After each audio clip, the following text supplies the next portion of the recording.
Hello. Hello, fellow clumsy cooks. Today we have a beautiful piece of salmon that we are gonna treat right.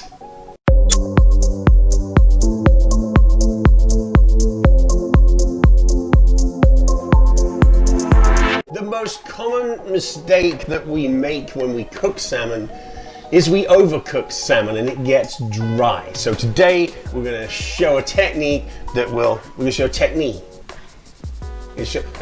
which is a very highly sophisticated knee. We're going to pan sear this. We have some garlic which we're going to crush and just drop into the pan. We're going to use some cream to make the sauce. We have some Dijon mustard, extra flavor there, and tarragon. Dried tarragon is fine, fresh is fine too. And we're gonna drop that in. You have a choice to make now. Do you de-skin? Do you exfoliate the salmon or leave the skin on? I like the skin. I like crispy skin on the salmon, so I'm gonna leave it. It's also a lot easier than trying to skin this thing, especially on camera. So I'm gonna leave the skin on. So all we need to do here, this is too big for 2 portions unless you're really hungry. So we're just gonna figure out, I think, 1 portion about there and the other portion about there. So I'm just going to separate out the other piece of salmon, which I will be eating during the week. I love it with eggs for breakfast. Now, before you get too excited about your piece of salmon, check it for bones. Bones often remain in salmon, and you want to take them out. They're big and they can cause a problem. They generally run along here. You can run your finger along and just feel for any bones. If you're not sure and you want to really make them stick out, put it over a bowl so that it bends and they will become very easy to see. I'm pretty confident that there are no bones in this piece of salmon, so we are good to go. All that remains here is we can take this natural line here to make 2 portions. Just cut simply along there, and they're not exactly the same size, but they're close enough to cook at about the same rate in the pan. That's what we want. Because we're sauteing and we want this to be crispy, we should dry it a little bit. Moisture is the enemy of crispiness. We'll make sure that the skin on the back is very dry because I want that to be very crispy. When it's crispy, it's edible. It's full of omega-3 fatty acids, and we'll simply season it pretty well with some kosher salt and freshly ground black pepper, and that's all it needs. Let's go over and put this in the pan. I'm using a non-stick skillet today on medium heat and olive oil. This is extra virgin. This pan is not going to get super hot, so this oil is good in this dish. The oil's to temperature. Very simply, we're going to drop the salmon in away from ourselves in case we lose our grip and it splashes. There's the first piece sizzling nicely, and there's our second piece. Leave them separated so they have room to get warm. What we're looking for is on the side of the salmon, for the salmon to turn opaque, about halfway up or close to the top. Then we know it's getting cooked inside. But the best way is very similar to steak. When you're cooking a salmon, get used to the feel of the raw salmon. Give it a good old push and feel it. As it cooks, that feeling will change until it's firmer. We're going to put a lid on this to help the salmon cook through without having to over brown the top. I want the bottom nice and crispy and brown, but not the top. So I'm going to put this on slightly lower, medium to low heat, and just let it cook.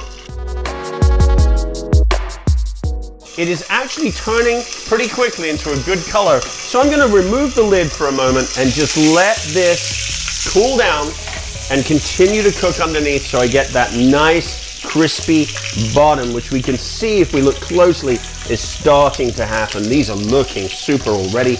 Being careful not to get splashed and burned, we're going to test the feel here. This is still too soft. It's giving way far too easily. That tells me that it's still raw in the middle. So we're just going to continue frying. Keep an eye on it. You might flip it just a little bit to even it out, and it will be done pretty quick. It is tempting to move these, getting nervous about how the bottom looks. Don't do that. Leave them in one position. They will brown so much better, so evenly, so beautifully on the bottom. Test them one more time. Okay, these are getting close, so I'm actually going to turn these over. We'll see how we did. Oh yes, beautifully crisp on the bottom, but still moist throughout. And there's a clumsy moment. Now, these won't take too long, so I'm going to break in some butter, which helps to brown these. The butter will act with the oil and brown the top beautifully and give it a little bit extra nutty flavor, which is, of course, what we want. Now we can move them around. We've got that perfect crusting on the bottom. Goodness, this is looking good. And we're going to make the sauce, by the way, in this pan. We'll lift the salmon out, make the sauce in here to drizzle over on the plate. This was such a super dish. Garlic, I'm just going to crush. I'm not going to chop it up. I just want the flavor of this garlic. I can pull it out of the sauce later on. We'll drop this in. It'll start to flavor up really beautifully. Almost ready to pull the fish out. I'm going to put the tarragon around the outside so that it can pick up some of the flavor and also flavor the fish a little bit before we pull it out. The aroma, absolutely beautiful, absolutely stunning. Everything's feeling about right here to me. I'm going to flip these back to check the top and see how it looks. Oh yeah, that's looking tremendous. And that's looking tremendous too.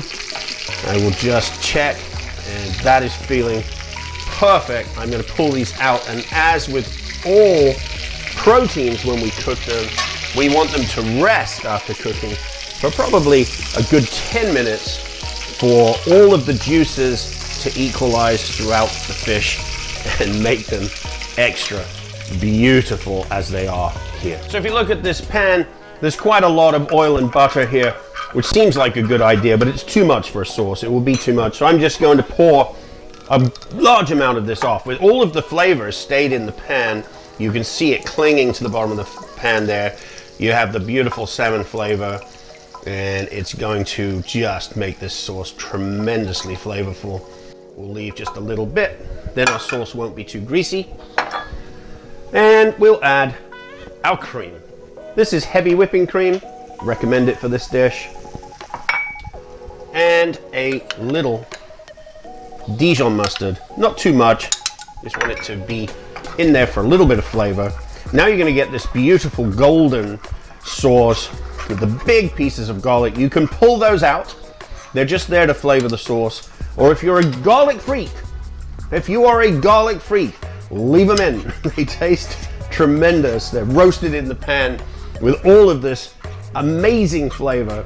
Once this is heated through, it's done. There's nothing much else to do with it. But as always, we want to taste stuff before we serve it to make sure it's worthy of a good, flavorful dish. Let's see. It's worthy. Hi, we're back at the tasting station. Here's the salmon. Here's a plate of simple buttered cabbage and crispy fried potatoes. These potatoes are very similar to patatas bravas in Spain, where they fry their potatoes up and have a nice dressing. I've actually made a dressing, a traditional dressing, which is simple to do. If you just put some mayonnaise, paprika, a little bit of salt, and a little bit of vinegar, it's good to drizzle on these potatoes, and it lifts them up to an incredible flavor. Excuse the noises, it's not me, it's my dog. And then let's take the piece of fish and put it right here on top of the cabbage. Position it nicely. Goodness, what a dish. Then, this is where it all comes together. We're gonna take this creamy garlic, cream, tarragon sauce and just ladle it over the top.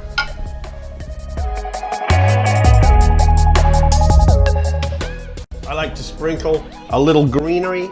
Green onions in this case, parsley is fine too. And I really like, with this dish, some simple chopped tomatoes, which just bring that tomatoey goodness and sweetness to it. And there you got it, pan-seared salmon with garlic cream sauce. I guess we're just gonna have to taste it and see how we did. Aren't we, Scooter? How did we do? I think we did good. Let's see. Don't need a knife for this. I'm gonna cut into the middle and try this.